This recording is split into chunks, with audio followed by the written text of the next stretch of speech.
जैसे कल कह रहा था आपको कि आप ऊपर इस कॉर्पोरेशन के चुनाव में देती है। तो हमारे दरमियान अशरफ आजमी साहब तशरीफ ला रहे हैं। मैं उनका जोरदार इस्तकबाल करता हूँ। आपका इस्तकबाल किसका? हम सबके बीच में आए शफीक भाई, दीपू भाई और ऐसे वो तमाम लोग जो यहाँ से वहाँ तक खड़े हैं। और अगर घरों में मेरी आवाज आ रही है तो मेरी फर्नशील पर्दा नशील माँ हो जाए।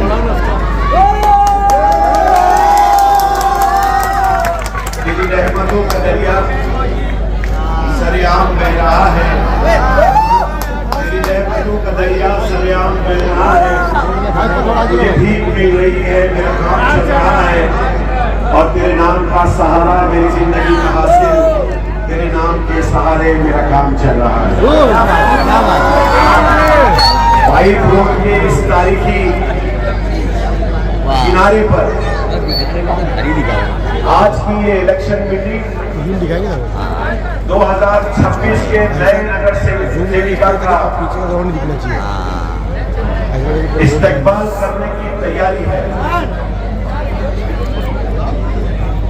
आज से 6 दिन बाद 15 तारीख को मुंबई महानगर पालिका का चुनाव 4 साल बाद होने जा रहा है। बात थोड़ा पीछे जा, तुमको मैं कुछ पैगाम लेकर आया हूँ पाइप रोड के लोगों को।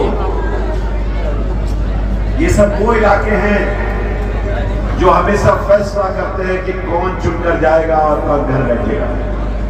ये वो इलाका है जहाँ के लोग जियादे हैं। ये दिल वालों की बस्ती है और मैं उनके सामने अपनी बात रखने के लिए आया हूँ। आज से 9 साल पहले 2017 में एक चुनाव हुआ था। तब पहली बार पाइप रोड का ये इलाका मेरे हिस्से में आया था और जब मेरे हिस्से में आया था तो यहाँ पर वो नगर सेविका हुआ करती थी। उन्होंने यहाँ के लोगों का काम इसलिए नहीं किया था कि यहाँ के लोगों ने उनको वोट नहीं दिया, ऐसा उनका कहना था। 5 साल तक मेरे हाथ में आपका हाथ रहा और इन 5 सालों में जो 2022 तक था और उसके बाद 4 साल जो बिना नगर सेवक रहे हम लोगों ने काम किया, उन कामों को ये किताब की शक्ल में मैंने आपके दरवाजे तक पहुंचाने की कोशिश की है। मैं अगर आपसे ये कहूं कि 17, 18, 19 सालों में जो कुछ भी मैंने किया है वो आजादी के बाद शायद किसी भी नगर सेवक ने नहीं किया। मैं शुरुआत कहां से करूं, उसी बात आपके सामने रखूं। ये कहने से पहले मेरी इस किताब को जरूर पढ़ लेना जो आप तक पहुंची होगी, और अगर नहीं पहुंची होगी तो आप इसको घर लेते हुए जाना, रात को इसको देख लेना और उसके बाद सुबह के फैसले जो कुछ भी होंगे वो मुझे मंजूर होंगे। मैं आपसे बताने के लिए आया हूं नौजवान साथियों, दोस्तों और बुजुर्गों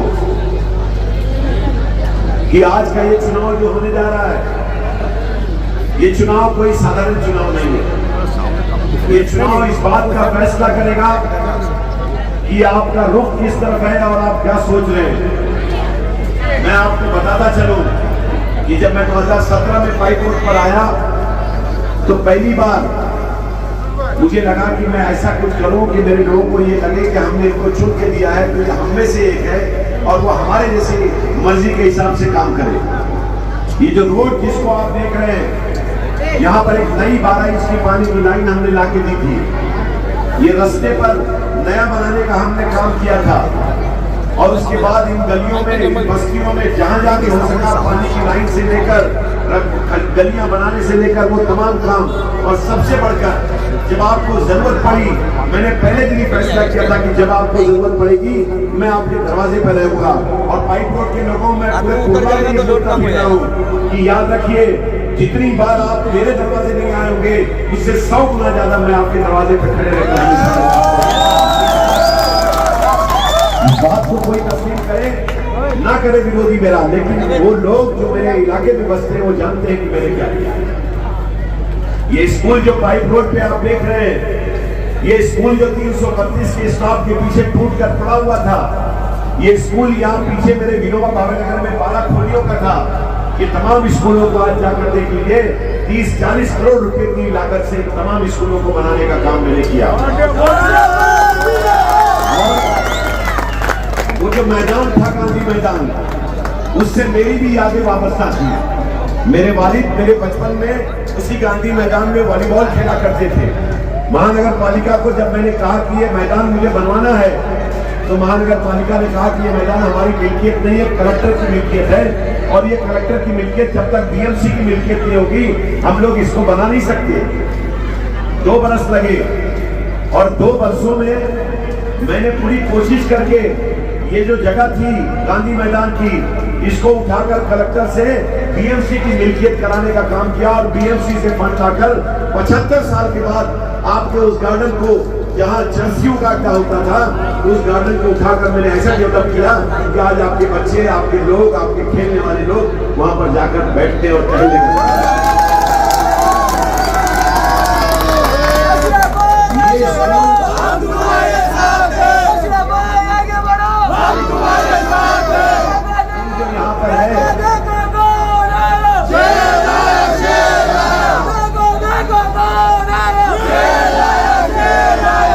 ये स्कूल जो इस इलाके में था, ये स्कूल को अंग्रेजी मीडियम बनाने का काम मैंने शुरू किया, और आज मेरे पास इन तीनों स्कूलों में पाइप रोड को छोड़कर तकरीबन 2200 बच्चे अंग्रेजी मीडियम में हमारे यहाँ पढ़ रहे हैं। अगर आप जानेंगे तो जान लीजिए, ये पहली बार ऐसा हुआ बुर्ला के अंदर कि महानगर पालिका ने अपने 100 स्कूलों को सीबीएसई बोर्ड किया।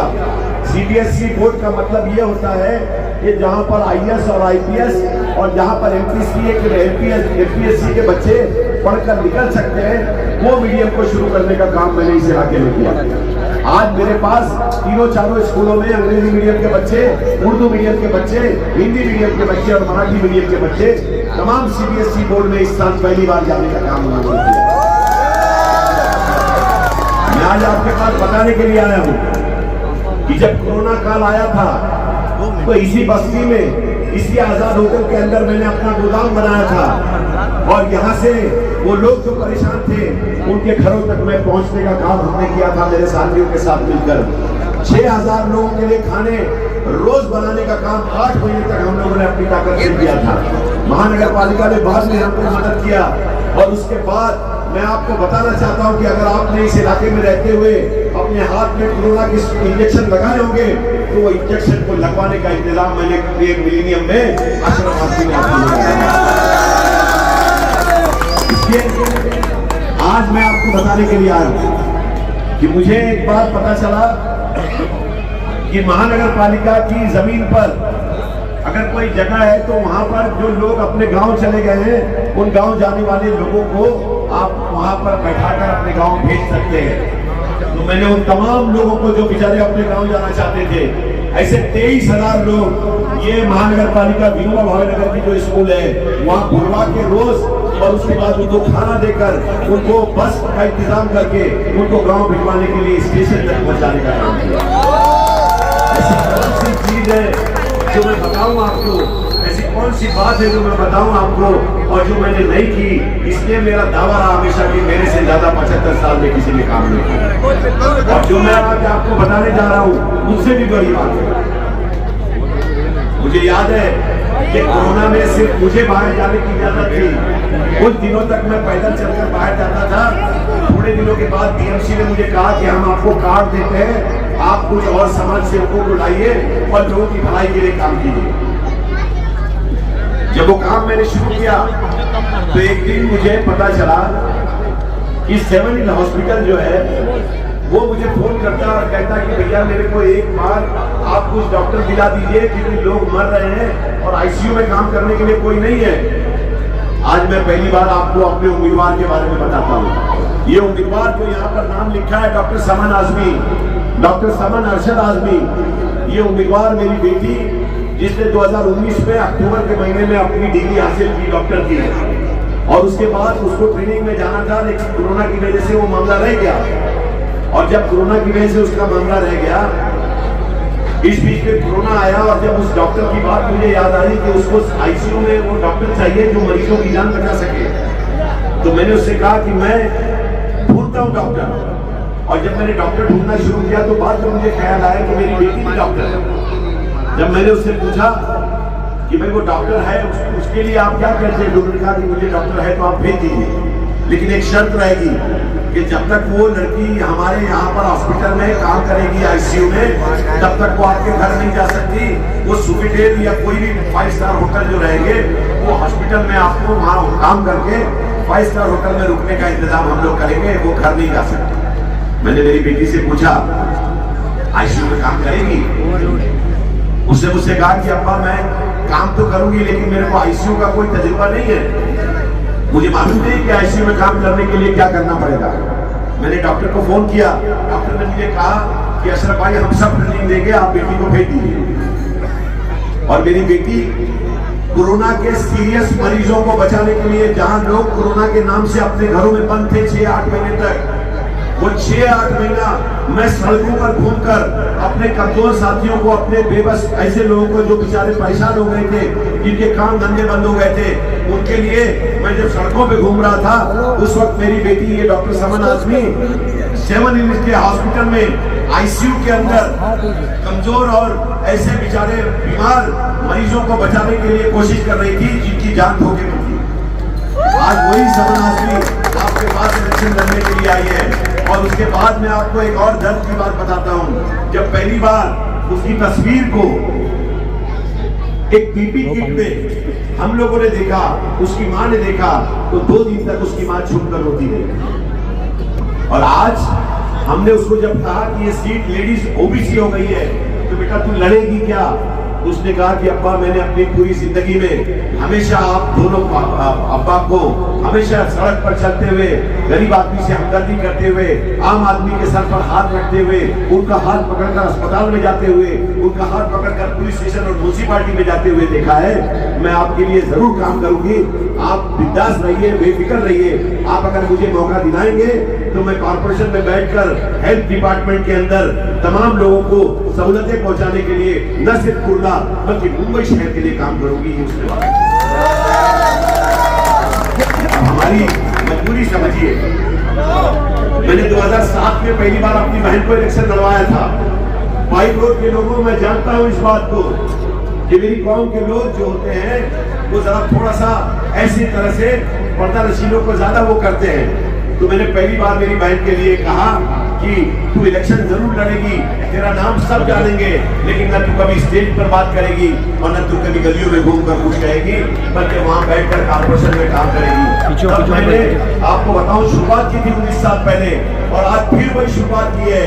मेरी बेटी डॉक्टर है, लड़ेगी वो आपके लिए जाकर हाउस के अंदर, लेकिन उसका फोटो आपने नहीं डाला। आज महाराष्ट्र टाइम्स ने 2 दिन पहले मेरे बारे में ये लेख लिखा कि अशरफ आजमी अपनी बहनों को या अपनी बीवी की तस्वीर कभी फोटो में नहीं डालता। बताइए आपको ये गर्व की बात है कि नहीं है? ये गर्व की बात है कि नहीं है? मैंने आपके लिए आपके रास्ते पर चलते हुए, आपके इशारे को समझते हुए, आपके जज्बात को समझते हुए जो किया वो ठीक है कि नहीं है? मैंने कहा कि बिल्कुल सही है कि मेरी बेटी या मेरी बेटी ने कभी आकर सड़क पर या कभी फोटो लगाकर अपना प्रचार नहीं किया, तो मेरे लिए ये फख्र की बात है कि मेरी कौम के लोगों ने, मेरे सेकुलर वोटरों ने, मेरे लोगों ने हमेशा मुझे हाथ पर उठाकर मुझे वहां पहुंचाया। मैं आपको बताना चाहता हूं कि मैं हिंदुस्तान की इस महानगर पालिका, सबसे बड़ी महानगर पालिका को, जो 125, 30, 40 साल पुरानी है, पहली बार ऐसा मौका मिला कि आपने मुझे और मेरी बीवी को अरशद भाई की सीट से हम दोनों को चुनकर पहली बार 2012 में एक साथ भेजा था। अभी तक ये किसी को भी ये जो फख्र है, ये जो सौभाग्य है, वो अभी तक आपने किसी को नहीं दिया। पूरी मुंबई शहर में पहली बार अशरफ आजमी और उसकी बीवी दिलशन आजमी का। और मैं आपको बताना चाहता हूँ सबसे बड़ी बात, पाइप रोड के लोगों, मुझे ऐसा लगता है कि तुमको मेरी पीठ थपथपानी चाहिए। 4 बरस हो गए इस मुल्क के अंदर, इस मुंबई शहर के अंदर चुनाव नहीं हुए, और चुनाव के अंदर इसलिए नहीं हुए कि सत्ता में बैठी पार्टियां 2 रास्ते से चुनाव नहीं करवाना चाहती थी। पहला रास्ता क्या था? पहला रास्ता था कि उनके ठेकेदारों की कमाई हो जाए, क्योंकि नगर सेवक होंगे तो सवाल जवाब होंगे, नगर सेवक होंगे तो अपनी बातें होंगी, और वो नगर सेवक नहीं रहेंगे तो मनमानी तरीके से बिल्डरों को और आम लोगों को जो ठेकेदार है उनको फायदा पहुंचाने का काम किया जाए। 4 साल तक भारतीय जनता पार्टी और शिवसेना के लोगों ने महानगर पालिका की तिजोरी को लूटने और उसको खत्म करने का काम किया, क्योंकि कोई रोकने वाला नहीं था। हम कोर्ट में गए थे, मैं वर्षाताई गायकवाड़ और एक और नगर सेविका हमारी थी, लेकिन कोर्ट ने हमारी बात को सुनने से इनकार कर दिया। और दूसरा रास्ता क्या था? दूसरा रास्ता ये था कि बीजेपी ये जानती थी कि वो अकेले अपने दम पर कभी भी इस महानगर पालिका पर अपना झंडा नहीं लहरा सकती, इसलिए उसने धीरे धीरे उनकी सहयोगी पार्टियों ने धीरे धीरे सभी नगर सेवकों को अपने पाले में करने का काम शुरू कर दिया। 4 साल हो गए और 4 साल में धीरे धीरे 60 से ज्यादा लोग भारतीय जनता पार्टी और शिंदे सेना ने अपने पाले में कर लिया। कांग्रेस के 16 लोग टूट गए, बीजेपी के साथ जाने वाले उद्धव ठाकरे के 66 लोग चले गए और छोटी छोटी पार्टियां टूट गई। और उसके बाद जब भारतीय जनता पार्टी को लगा कि अब मोदी जी का ख्वाब पूरा हो जाएगा, अब मोदी जी को नाम पर हम जाकर अपना झंडा लहरा देंगे महानगर पालिका पे, और वो क्यों लहराना चाहते थे उसको मैं आगे बताऊंगा। ये बातें चल रही थी तो बात ये हुई कि उनका ख्वाब है कि उन्होंने ख्वाब देखा कि मैं इस अपनी जिंदगी में यहाँ पर अपने कार्यकाल में पहली बार महानगर पालिका पे कब्जा करूंगा। लेकिन कैसे कब्जा करेंगे? क्योंकि लोग तो है नहीं, जो है वो उतने ही लोग हैं जो जीत के जा सकते हैं। तो उन्होंने तोड़ा उनको, और उसके बाद सारे लोगों के पास गए, बहुत सारे लोगों के पास लोग गए और उन्होंने कहा कि आप हमारे पाले में आ जाइए, आप हमारे पाले में आ जाइए, आप हमारे पाले में आ जाइए। कुर्ला में 16 लोग हैं और 16 लोग में 3 कुर्ला ईस्ट में और 13 कुर्ला वेस्ट में है। उस 16 लोगों में आज 14 से ज्यादा लोग आज उनके पाले में बैठे हुए हैं। अगर कुर्ला में कोई उनके सामने खड़ा है तो अशरफ और अरशद के अलावा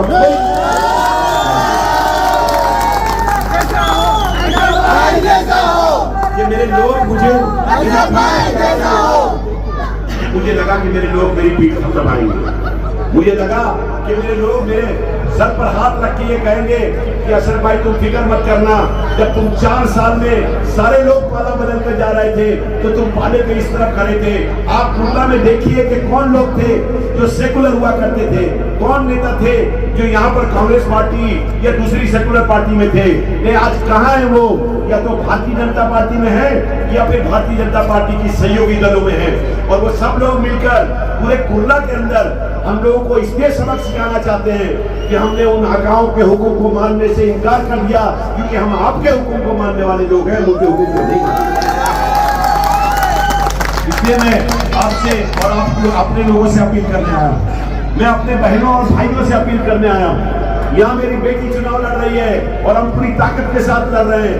वहां मैं खुद चुनाव लड़ रहा हूं, लेकिन वहां भी मुझे घेरने का काम हम लोगों ने किया है। चारों तरफ से घेरा गया और कौन लोग लड़ रहे हैं?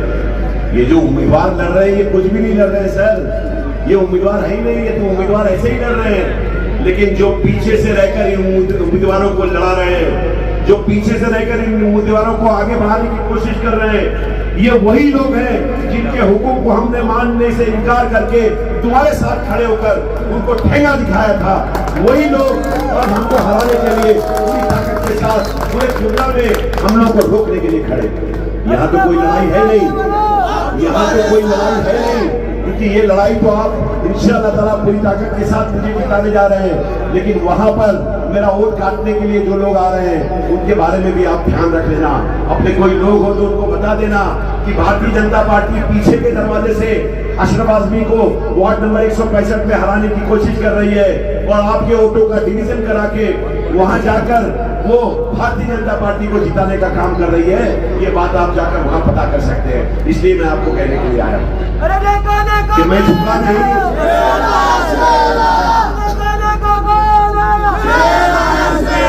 देखो कौन आया,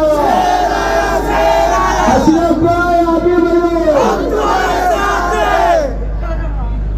क्योंकि चुनाव जो है और दिखाकर वो झूठते रहे और थोड़ी देर के बाद उन्होंने कहा कि वो कौन सा आदमी है अशरफ भाई जिसके पास मोबाइल की वजह से उसका काम छूट गया।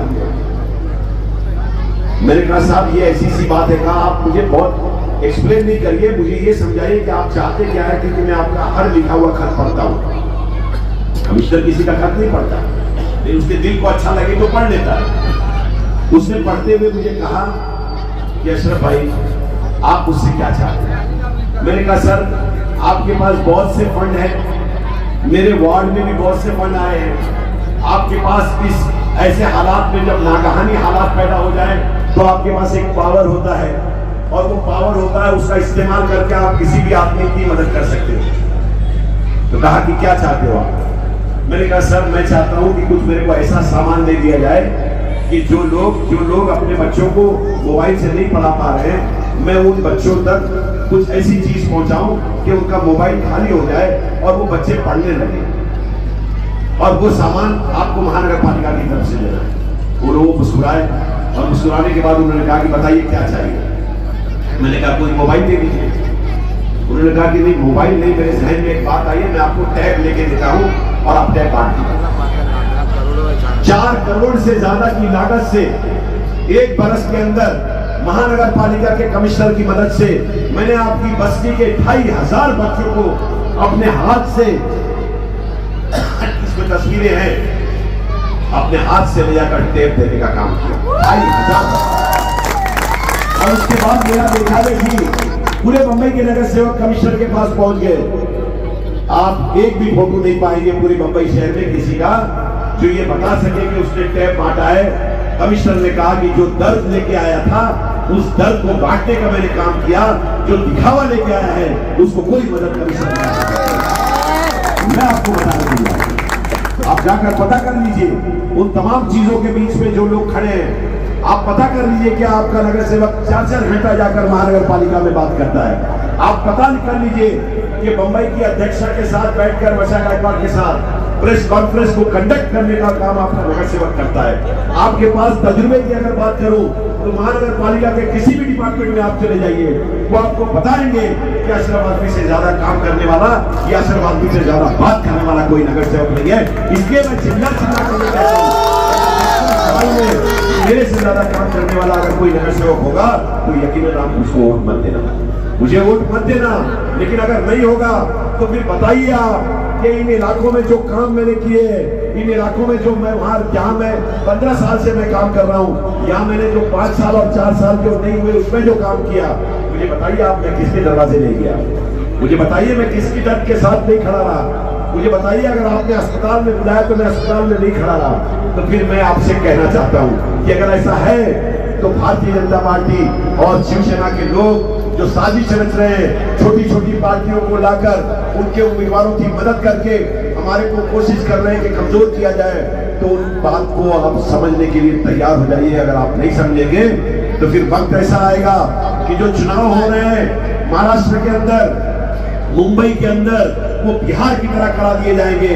और अगर बिहार की तरह चुनाव होंगे तो वो हार का जो दर्द है वो कांग्रेस के लिए बड़ा नुकसानदायक होगा। ये आपको समझाने के लिए 30 तारीख को जब सुबह में हम लोगों को ये टिकट दिया गया, अजीम भाई टिकट जब मेरे हाथ में दिया गया और हम जैसे सभी लोगों के हाथ में जब वो टिकट दिया गया सुबह 4 बजे, 30 तारीख की सुबह 4 बजे,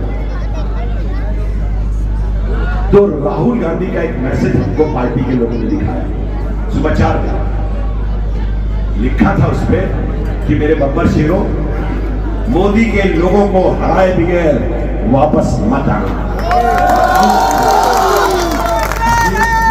आगे बढ़ो, हम तुम्हारे साथ हैं। देखो देखो कौन आया, देखो देखो कौन आया। चलते घर को देखने वालों, फूस का छप्पर आपका है, फूस यानी घास। चलते घर को देखने वालों, फूस का छप्पर आपका है। आग के पीछे तेज हवा है, आगे मुकद्दर आपका है। और उसके कत्ल पे मैं भी चुप था, मेरा नंबर अब आया, मेरे कत्ल पे आप भी चुप है, अगला नंबर आपका है। मैं अपनी बात को खत्म करता हूं, लेकिन मैं आपसे अपील करना चाहता हूं कि किसी भी कीमत पर कोई भी तरीके से आप इस बात को समझ लीजिए कि कांग्रेस के अलावा भारतीय जनता पार्टी के सामने खड़े रहकर उनकी आंख में आंख देखकर उनके हाथ को पकड़कर इस मोदी जी के ख्वाब को रोकने वाले, अदानी जी की जमीन जो छीनना चाहते हैं पूरी मुंबई के लोगों की, उसको रोकने वाले अगर कोई है तो वो कांग्रेस पार्टी के लोग हैं, उसके अलावा कोई नहीं है। इसलिए जी ने पूरी ताकत के साथ कोशिश की कि कांग्रेस के साथ कोई पार्टी समझौता ना करे, इसलिए हमने कांग्रेस के साथ वंचित बहुजन अघाड़ी का समझौता किया। प्रकाश अंबेडकर साहब को साथ में लेके आए, आरपीआई गवई साहब को साथ में लेके आए, एक पार्टी और भी बहुत छोटी सी महाराष्ट्र के अंदर है, उसका भी हमने साथ पकड़ा।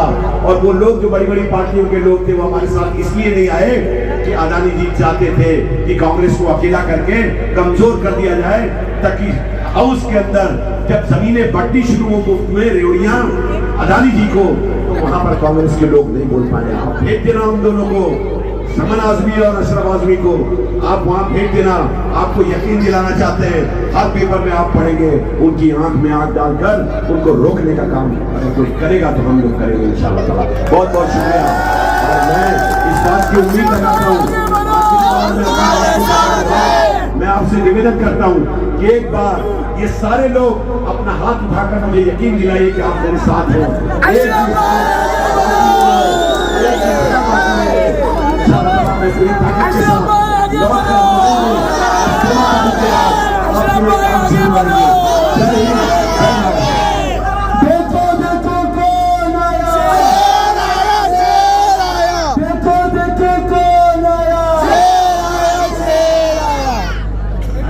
बहुत के साथ खड़े रहे, वो बात उन्होंने अपनी ज़बानी सुनाई। आपके दरमियान एक शख्स और मौजूद है, किसी तारुफ का मोहताज नहीं है, इन्हीं गलियों में पला बड़ा है, इसी इलाके में रहा है। आज वो जिला अध्यक्ष है कांग्रेस का, लेकिन उससे पहले वो आपके इलाके का वो बंदा है, वो आपके इलाके और आपके दरमियान में हमेशा रहा है। मैं इस शेर के साथ अरशद आजमी को माइक पे बुलाने चाहूंगा कि मैं दोस्ती के अदब मौसमों में रहता हूँ, मैं दोस्ती के अदब मौसमों में रहता हूँ, कभी दुआओं कभी साजिशों में रहता हूँ, और कदम कदम पे बिखरे हैं नुकूश मेरे, कदम कदम पे बिखरे हैं नुकूश मेरे, तुम्हारे इसी इलाके के सब रास्तों पे रहता हूँ।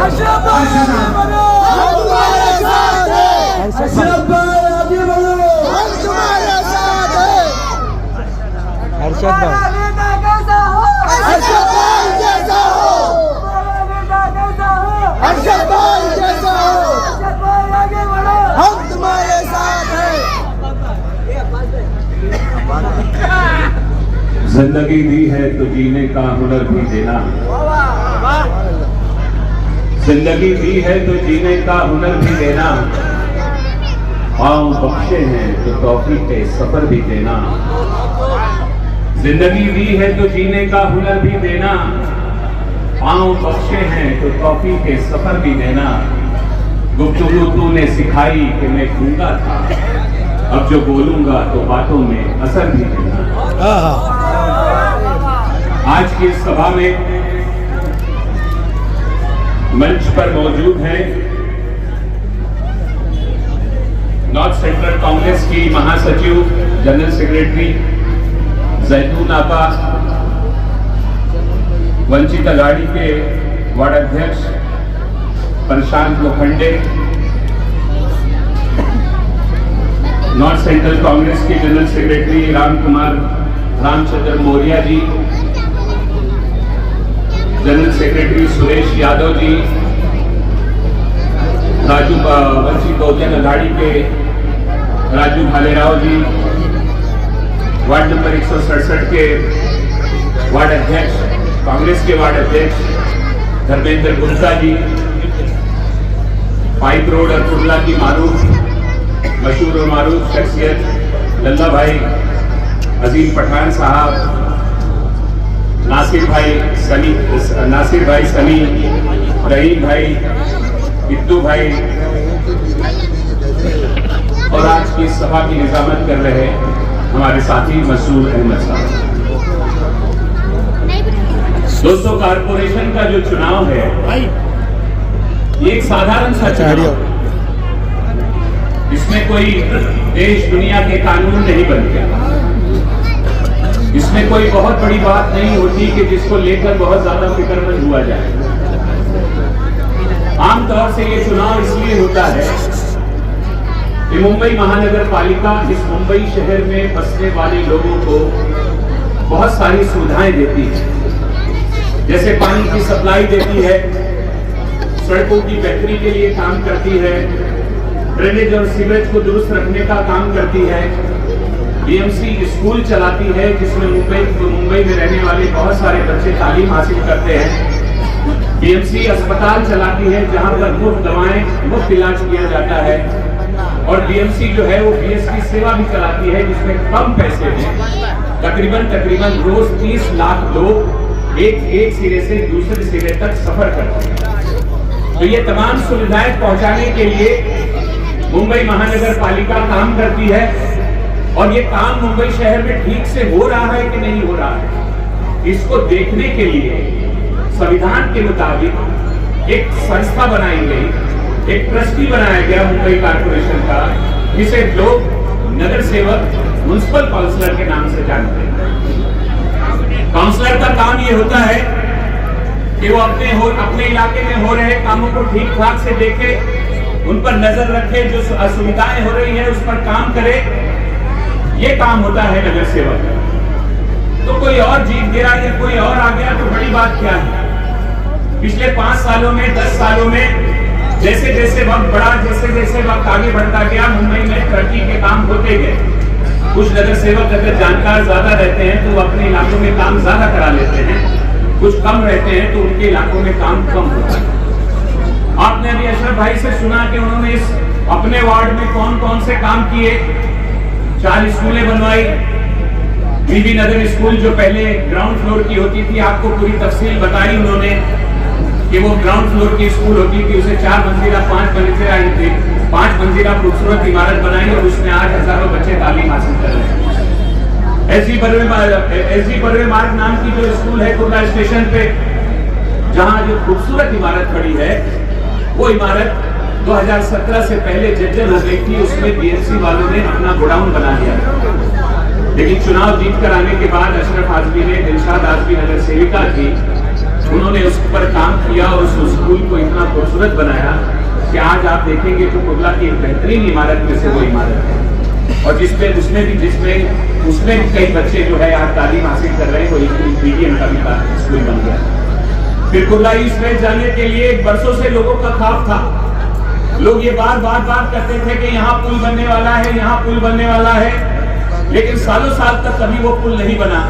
उस पुल को बनाने का काम भी अशरफ आजमी साहब ने, और दिलशाद आजमी जो आपकी नगर सेविका थी, उन्होंने बड़ी खूबसूरती के साथ किया। वो पुल भी आज बनकर आपके सामने तैयार था।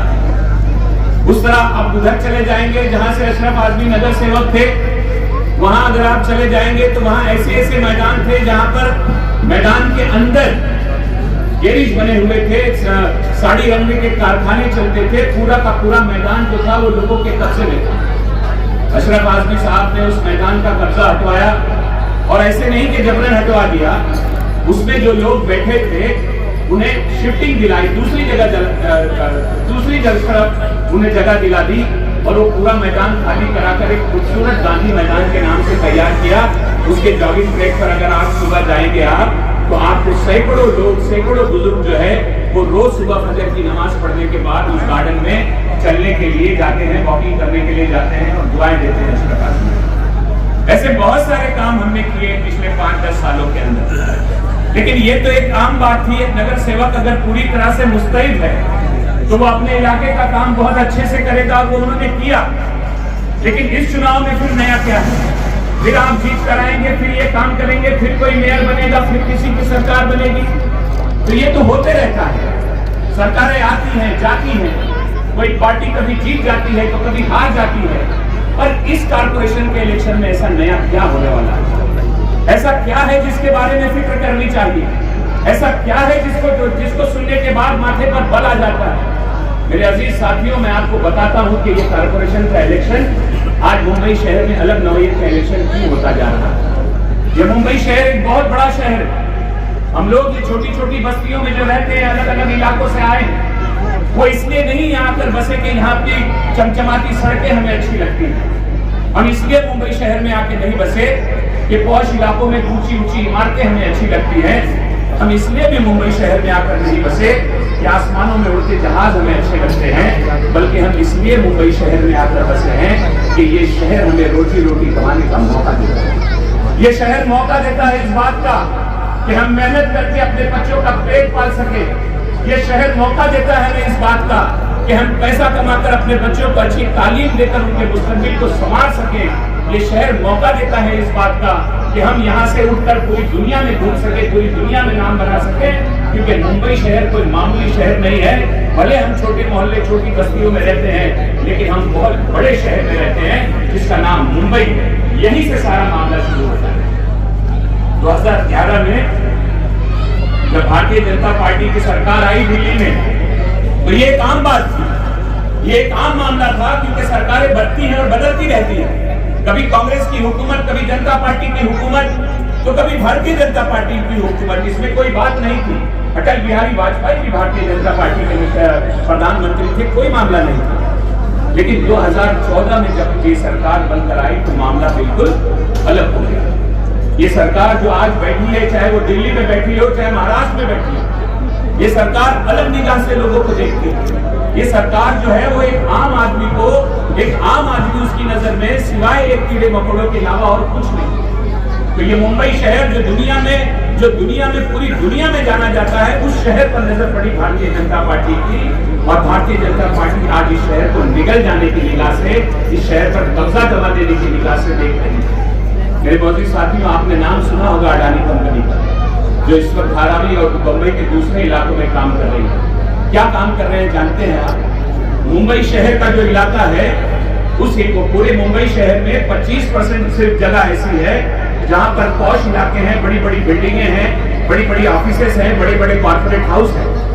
लेकिन 75% जगह इस मुंबई शहर में ऐसी है जहां पे मिडिल क्लास आदमी रहता है, लोअर मिडिल क्लास आदमी रहता है, यानी हम लोग जो मिडिल क्लास के लोग हैं। तो 75% जगह पर मुंबई शहर में मिडिल क्लास के लोग बसते हैं। जगह बहुत महंगी है, आपकी जगह बहुत महंगी है। उसी जगह पर आज की तारीख में भारतीय जनता पार्टी की निगाह आ गई।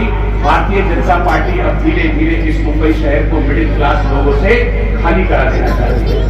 अगर आपको उसका सबूत चाहिए तो मैं आपको सबूत दे दूं। अगर आप चले जाएंगे जुहू गली में, वहां पर जाके देखिए कई सारे बड़े प्रोजेक्ट आए हुए हैं।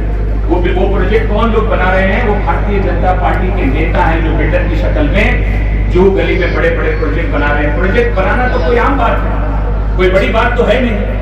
एक स्लम का इलाका होता है, कोई बिल्डर आता है, वो बिल्डर उसको डेवलप करता है, उसी में जो टेनेंट होते हैं उनको एक अलग बिल्डिंग बनाकर देता है, और बाकी कुछ जगह वो बेचकर पैसा कमाता है। तो इसमें बड़ी बात क्या है? बड़ी बात यह है कि आप जुहू गली, धारावी और इन इलाकों में जब जाकर देखेंगे तो इन लोगों ने बिल्डिंग बनाने के नाम पे, क्लस्टर डेवलपमेंट के नाम पे लोगों के कागजात दिए। कागजात देने के बाद उनकी जांच की, और जांच करने के बाद ऐलान कर दिया कि आपके कागजात दुरुस्त नहीं है, आप एलिजिबल नहीं है इस प्रोजेक्ट के लिए, आपको अपात्र किया जाता है। एक गरीब आदमी जिसने 10 साल, 20 साल, 25 साल से अपना मकान बना के रखा है, वो खुश था कि बिल्डिंग बनने वाली है, और अचानक उसे पता चलता है कि भाई अब हम तो इसमें रहने लायक ही नहीं है, हमारे पास जो कागजात है वो कागजात पूरे नहीं। एक स्लम के अंदर रहने वाले आदमी के पास क्या कागजात होते हैं? यही वोटर आईडी, लाइट का बिल, राशन कार्ड, इसके अलावा क्या होता है? लेकिन वो उससे मांग रहे हैं कि 1962 में आप कहाँ थे, 1962 में आपके बाप दादा कहाँ थे? ऐसे कागजात मांगे जा रहे हैं। जब ऐसे कागजात मांगे गए तो वो बेचारे अपात्र घोषित कर दिए गए, और फिर उनके ऊपर मेहरबानी करते हुए इन्होंने कहा कि आपके कागजात तो ठीक नहीं है, लेकिन अगर आपके ऊपर हम रहम करते हुए आपको कुछ पैसा दे देंगे, आप मुंबई शहर से बाहर जाकर बच जाएंगे। इस तरह से पूरे मुंबई शहर को खाली कराने की बात की जा रही है। लेकिन इस तरह के ये पूरा प्रोग्राम आगे बढ़ाने के लिए भारतीय जनता पार्टी को अपना मेयर बनाना पड़ेगा। तो ये बात आ गई इस लड़ाई के ऊपर कि भारतीय जनता पार्टी को अपना मेयर बनाना पड़ेगा और भारतीय जनता पार्टी को अगर मेयर बनाना है तो कम से कम उसे 114 सीटें जीत कर आनी पड़ेगी। मुंबई के अंदर 227 काउंसिलर की सीटें हैं, अगर 114 सीट कोई पार्टी जीत जाती है तो उसका मेयर बन जाता है। तो क्या मुंबई में भाजपा का मेयर बनेगा? तो मैं आपको जानकारी देता हूं कि आज की पोजीशन में मुंबई शहर के अंदर भाजपा का मेयर नहीं बन सकता। क्यों नहीं बन सकता? इसलिए नहीं बन सकता कि 2012 में जब चुनाव हुआ था तो भारतीय जनता पार्टी के 34 लोग जीत कर आए थे, कांग्रेस के 51 लोग जीत कर आए थे और शिवसेना उद्धव ठाकरे के 82 लोग जीत कर आए थे।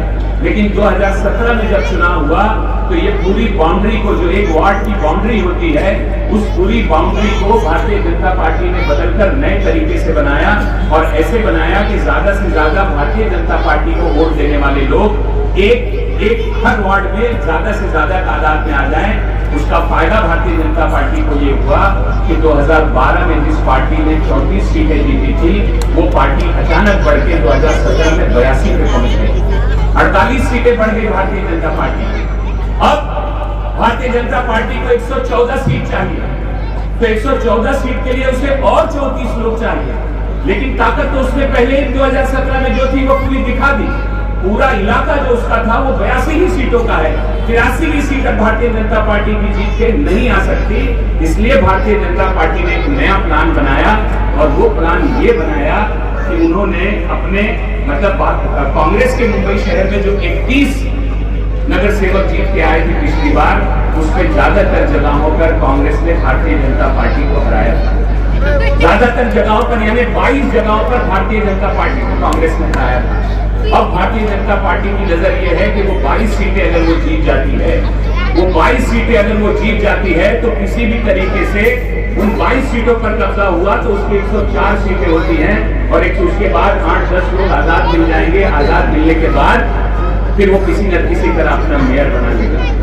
मेरे मौजूद साथियों, 22 सीटें कांग्रेस ने जो जीती, 31 सीटें जीती थी, उसके 22 जगह पर भारतीय जनता पार्टी दूसरे नंबर पर आई। तो इन्होंने क्या किया? अजीत दादा पवार की पार्टी को बाहर निकाला।